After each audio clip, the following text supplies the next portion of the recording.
Olá! Hoje nós vamos falar sobre a conquista dos direitos no Brasil. Eu sou a professora Cristiane e esse assunto está no nosso livro de História do projeto APES. Da chegada dos portugueses ao Brasil em 1500 até a libertação dos escravos em 1888, apenas uma parte da população brasileira era livre. Embora hoje a escravidão seja considerada crime, até o final do século XIX ela era aceita por muitas pessoas. Muitos escravizados, eles se revoltavam e fugiam para os quilombos. Os quilombos eram locais onde eles podiam viver livres e com mais segurança. Outros se refugiavam em cidades, onde recebiam ajuda de parte da população. Lembrando que para eles chegarem aos quilombos não era fácil.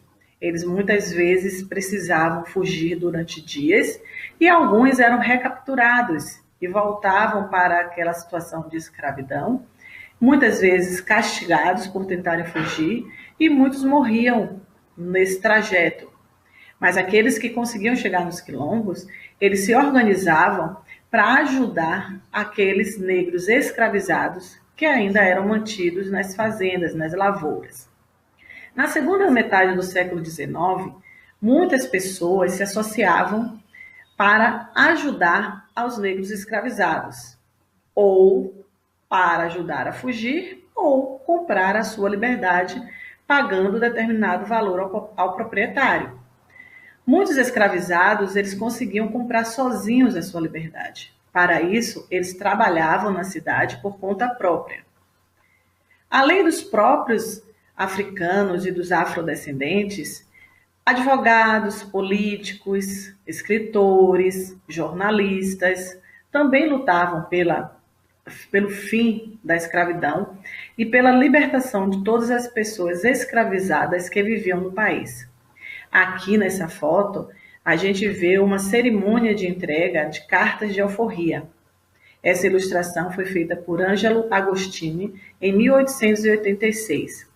Quando a pessoa escravizada ela pagava por sua liberdade, o antigo dono, o antigo proprietário, ele escrevia uma carta de alforria que simbolizava que a partir daquele momento, aquele negro escravizado era uma pessoa livre, que a sua liberdade havia sido conquistada.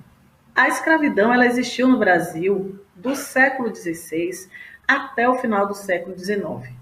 Mas o seu auge ocorreu a partir da metade do século XVIII até a metade do século XIX. Foi nesse período que aconteceu o maior número de africanos trazidos à força para o Brasil. Aqui, eles eram obrigados a trabalhar nas atividades mais duras e sofriam inúmeros castigos e violências. As imagens que nós estamos percebendo aqui foram produzidas por artistas que vieram de um país em que a escravidão já não existia mais. Por meio delas, é possível a gente perceber o que mais chamava a atenção de estrangeiros que visitavam o Brasil. Nessa primeira imagem, ela se chama A Fuga de Escravos. Essa imagem ela está demonstrando os escravos fugindo daquela situação de escravidão, muitas famílias, umas apoiando as outras. Em outra imagem, essa aqui de baixo, já é uma imagem mais impactante, porque é uma imagem chamada de feitores castigando negros. Essa prática ela era muito comum nesse período. Os feitores eles tinham autorização dos proprietários, dos donos dos escravizados, dos senhores de engenhos, a ministrar esses castigos nos negros que por acaso fugissem ou tentassem fugir ou não fizessem o trabalho da maneira que eles acreditavam que era o melhor trabalho. Então, eles tinham autorização para castigar os escravos. A luta dos abolicionistas ajudou a modificar as leis do país.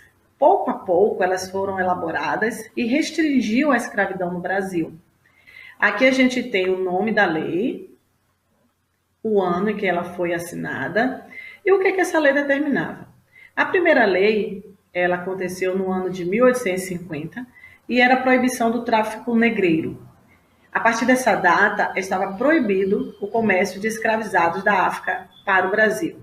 Foi um avanço, apesar de a gente saber que muitos navios negreiros chegavam ainda clandestinamente ao Brasil após essa lei. Mas claro que isso foi um marco, porque começou a evitar que se fizesse esse comércio de maneira indiscriminada e também de começar a barrar essa prática, né, de venda de negros escravizados.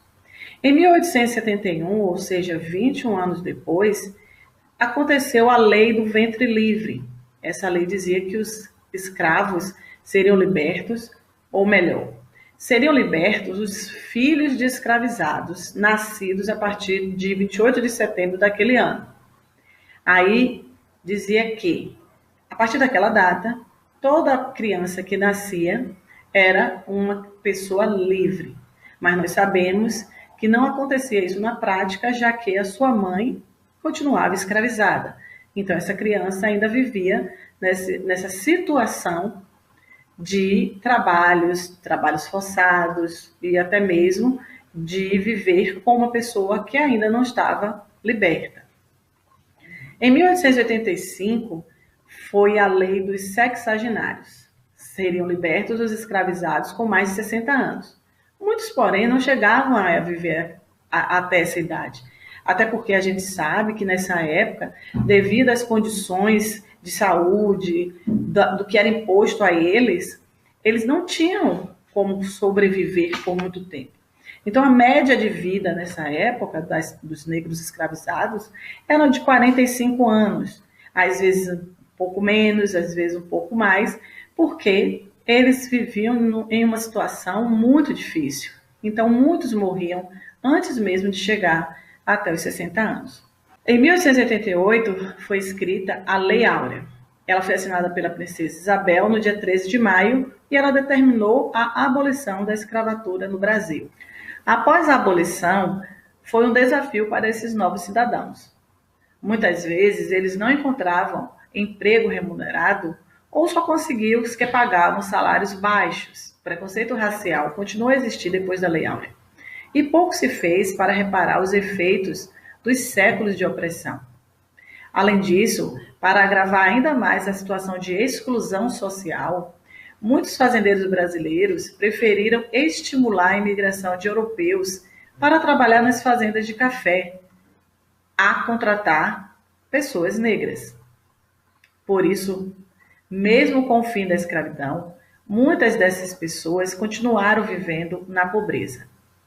No início do século XX, uma parte dos afrodescendentes conseguiu trabalhar em algumas indústrias, ferrovias ou obras públicas. Ainda assim, o valor dos salários, o acesso à educação, as condições de vida entre brancos e negros no Brasil eram muito diferentes. O preconceito racial no Brasil ocorria e ainda ocorre de várias maneiras. Um exemplo é a crença de que apenas a cor da pele clara e o cabelo liso sejam traços físicos bonitos que devem ser valorizados. Outra forma de preconceito é considerar a religião e a cultura afro-brasileira inferiores a outras culturas e religiões. Ideias e práticas preconceituosas como essas são combatidas pelo movimento negro. Eles lutam para defender a história e a cultura afro-brasileira e pela aprovação de leis que ajudem a população negra a ter melhores condições de vida. Em 7 de julho, a gente está vendo aqui uma foto, em 7 de julho de 1978, ocorreu na cidade de São Paulo um grande ato organizado pelo movimento negro no Brasil. Esse ato ele foi muito importante para a luta das pessoas negras contra o racismo e a desigualdade no Brasil. Então a gente vê que existe uma luta que já vem de um tempo bastante longo. Outro exemplo de luta pela cidadania foi a luta dos operários brasileiros. A origem desse movimento se deu, sobretudo, por influência dos imigrantes estrangeiros que vieram para o país no final do século XIX. Eles vieram para trabalhar nas lavouras do café, substituindo, assim, a mão de obra escrava. Esses imigrantes eles eram prioritariamente italianos, alemães, japoneses, poloneses, entre outros. As principais lutas do operariado brasileiro estão relacionadas a melhor condição de trabalho, menor carga horária de trabalho e assistência trabalhista. As fábricas brasileiras do início do século XX costumavam empregar crianças, às vezes em trabalhos perigosos, e elas recebiam salários ainda mais baixos que a dos adultos. Por causa disso, elas não podiam estudar e não tinham tempo para se divertir e brincar. Situações como essas fizeram com que os operários se organizassem e lutassem por melhores condições de trabalho. Foi a partir daí que surgiram os sindicatos, os primeiros sindicatos, e que também ocorreram as primeiras greves do país. A luta dos trabalhadores fez com que os governos brasileiros passassem, então, a criar leis para impedir abusos e estabelecer direitos e deveres das empresas dos trabalhadores. Entre as décadas de 1930 e 1940, diversas leis foram criadas para garantir direito a esses trabalhadores. Foram assim que surgiram o direito às férias, o limite máximo de horas trabalhadas, o salário mínimo. Além disso, o trabalho infantil também foi proibido e os trabalhadores conquistaram o direito de se aposentar. Apesar dos avanços sociais nas últimas décadas, nós ainda percebemos que falta muito para que todos possam exercer seus direitos e sua cidadania. O desemprego, por exemplo, é um problema muito grave e há muitas pessoas que não conseguem empregos nas grandes cidades. Os trabalhadores rurais, eles também enfrentam dificuldades. Poucas pessoas possuem a maior parte das suas terras. Na maioria, eles terminam trabalhando para grandes proprietários de terras chamados latifúndios. Outro problema grave é o trabalho análogo ao da escravidão, em que o empregado sofre violência, não pode deixar o emprego e tem direitos trabalhistas negados. O trabalho infantil, apesar de proibido, ele infelizmente ainda existe no país. Por isso, ainda é preciso muita luta para acabar com esses exemplos de injustiça e garantir a cidadania para todas as pessoas que vivem no Brasil. Hoje nós conversamos um pouquinho sobre algumas questões que precisam realmente de reflexão.